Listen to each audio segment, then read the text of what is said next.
The time has come for the Cobra to rise up and reveal himself.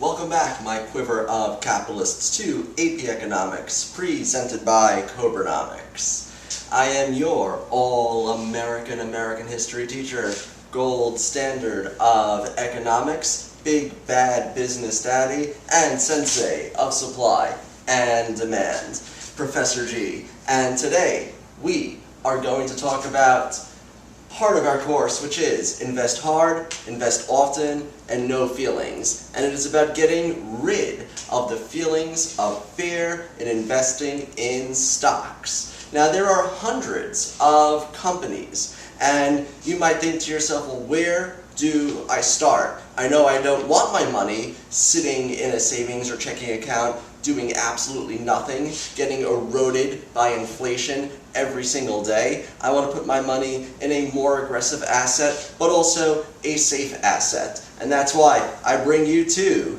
Professor G's Cobra Kitchen. And today we are going to talk about your stocks in your fridge. And not like these other videos on YouTube where you have a stupid face, a bunch of cash in hand, and oh, buy these stocks, and then say this is not financial advice. We are simply today going to talk to you about the value of information and how to find it, and then how to apply it to starting your portfolio. Because the main thing is, even if it's just one stock, to get started. Just start. And there is potentially no safer place to start than your fridge. Let's think to our very first economics lesson, scarcity and needs, how scarcity creates needs versus wants. Well, people need to eat. So let's take a look at our fridge and see how we could use the contents of our fridge to find stocks and investment. And the first thing we have to ask ourselves is, number one, where did you shop? Now, some of these companies might be private companies. Some of these companies might be publicly traded companies. But if you do your research, you might also find that where you shopped, even if it is a private brand, might be part of a larger parent company within a giant brand family. And I usually stop at Stop and Shop. And at Stop and Shop, one of the brands is this little logo. But I saw this logo in a giant supermarket in the Poconos. And I was like, what is this logo doing in the giant supermarket chain in the Poconos, but this logo is also in the Stop and Shop chain, where's my logo, in Brooklyn. And after doing research, so what you have to do is you have to research Stop and Shop stock. You don't find anything? Research Stop and Shop parent company. And what you'll find is a company called Ahold Delhaize. Look it up, it's definitely pronouncing it wrong, but it is a parent company which owns a lot of brands. And one of the brands that is present in both companies is this brand with the logo called the Giant brand, and with a separate Giant store chain. And it is a publicly traded company. And if you do your research, and jumping down, researching the market cap, the company history, the brands, it serves about 54 million Americans, this company. Am I saying go invest in this company? No, but I'm saying a little research will lead you to more and more facts about potential companies to invest in. Let's open up the fridge and search some brands. Again, this is just showing you the value of information, how to get it.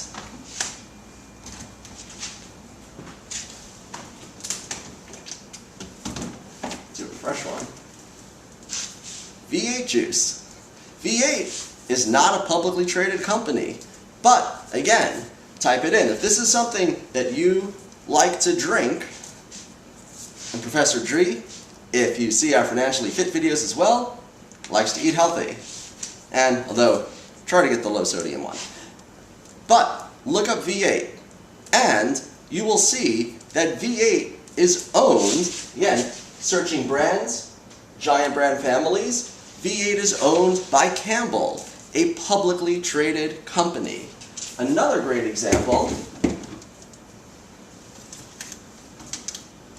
Professor G's favorite,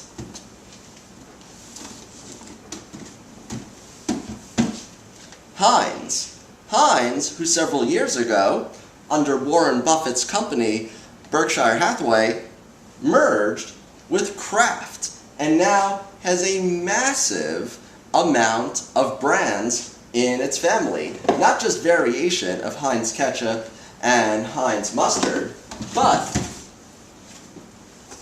if you even buy Philadelphia cream cheese, its parent's company is Kraft Heinz. Research its ticker symbol, research the brands, and you will see it has a ton of companies in it. Now, let's take a look and search behind the scenes. And for this, let's go into our greens.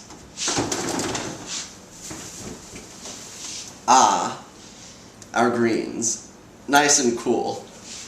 Now here, a lot of these green companies are private companies, but research behind the scenes of agricultural companies, and what you will see is that even though these companies are a little harder to find, the individual fruit and vegetable companies are a little harder to find in terms of individual publicly traded companies, but you will find the seed companies are publicly traded, land holding companies are publicly traded, pesticide companies are publicly traded, and technology companies for harvesting the wheat and the fruit and the vegetables like John Deere are publicly traded companies. So even though you might not find specific brands of fruits and vegetables, there is a lot that goes into behind the scenes of harvesting these companies. Or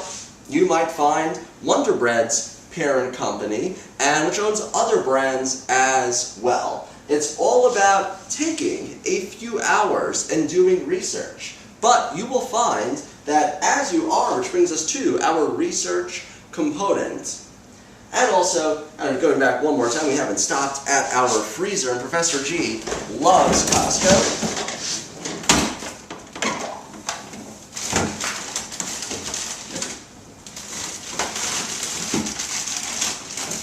Costco meets Kirkland, and Costco, going back up to where did you shop, Costco is a monster, and sometimes you might have these monster companies that have all these brands, plus their other, also look for wholesale brands, and look for the contracts of those wholesale brands. So like Key Food, private company, but has a massive contract with wholesale companies. Look at who are the wholesale companies behind these big corporations as well, privately or publicly traded. Again, where did you shop? And search the brands, and search those weird wholesale brands, but those wholesale brands, like they're not the name brands, but they're all over the place. Check out those companies. So after you take a look, and again, we're just looking at different companies within this sector. We're not comparing our food stocks or agricultural stocks to technology stocks. That would be like comparing apples to oranges. Get it, Queen Cobra? Food lesson? So, tough crowd. Okay, so research. Research these companies, research within the industry, and even research within the sub-industry if you're researching the seed companies, or the supermarket chains, or the brands. Research their market cap, their size. Research their company history. Research, as Warren Buffett always says, do they have good management with a good vision and a history of good management? And does your research also lastly align with your financial goals. What do you want of your investment? Do you want that money to grow? Take a look at the history of the growth of that stock. You might find it's a stock that has grown significantly over a long period of time with a strong upward trend. Or is your growth more just simple stability and generating income with the stock's dividend? And will the stock double? Maybe not. But will it consistently stay around the same price and give you a yearly dividend broken into quarters, generating passive income for yourself? Potentially, and that's better than that money sitting in the bank doing nothing. Again, all of these companies that I've listed is not about personal recommendations. This is about, or financial advice, this is about you with the ability and willingness to find information and use that information and just start. And going back again to that lesson number 1, scarcity, needs versus wants. People need to eat. There are plenty of stocks that fulfill that need. And remember to invest hard, invest often, and no feelings. I'm Professor G, and remember, money never sleeps.